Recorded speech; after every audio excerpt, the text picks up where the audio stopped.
Canada పౌరసత్వం కోసం ఎదురు చూస్తున్న వారికి మరికొన్నాళ్లలో ఓ సానుకూల కబురు వెలువడనుంది. ఆ దేశం అతి త్వరలోనే పౌరసత్వ నిబంధనలు సవరించనుంది.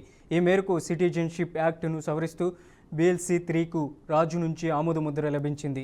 దీంతో అతి త్వరలోనే ఈ నిబంధనలు అమల్లోకి రానున్నాయి. ఇప్పటికే ఆ దేశంలో చర్చనీయాంశంగా ఉన్న సెకండ్ జనరేషన్ కటాఫ్లోని సమస్యలను పరిష్కరించింది. గతంలో ఉన్న నిబంధనలు విదేశాల్లో జన్మించిన కెనడా వాసులకు ఆటోమేటిక్గా పౌరసత్వం సంక్రమించకుండా అడ్డుకునేది. దీంతో ఇలా నష్టపోయిన వారిలో ఆ దేశంలో లాస్ట్ కెనడియన్స్ పేరిట గ్రూప్ కూడా ఏర్పడింది. వాస్తవానికి 2009లో తెచ్చిన పరిమితి ప్రకారం విదేశాల్లో జన్మించిన పిల్లల తల్లిదండ్రులు కనీసం ఒక్కరైనా కెనడాలో పుట్టడమో కనుమరుగయ్యడమో జరిగిన వారికి పౌరసత్వాన్ని పరిమితం చేసింది. కానీ ఒంటారియో న్యాయస్థానం ఈ నిబంధన రాజ్యాంగం విరుద్ధమని పేర్కొంది.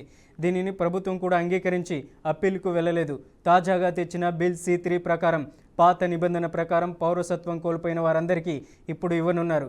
దీని ప్రకారం కెనడా బయట జన్మించిన తల్లిదండ్రులు పిల్లలను కెనడాకి లేదా దత్తత తీసుకోవడానికి ముందు కనీసం 1095 రోజులు దేశంలోనే ఉన్నట్లు నిరూపించుకోవాలి.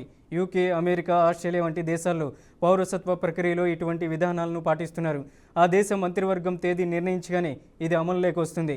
ఈ క్రమంలో న్యాయస్థానం కూడా దీని అమలు తుది గడువును 2026 జనవరికి నాటికి పొడిగించింది. ఇక ఒక్కసారి ఇది అమలులోకి రాగానే పౌరసత్వ దరఖాస్తుల సంఖ్య గణనీయంగా పెరుగుతుందని లాయర్లు పేర్కొన్నారు.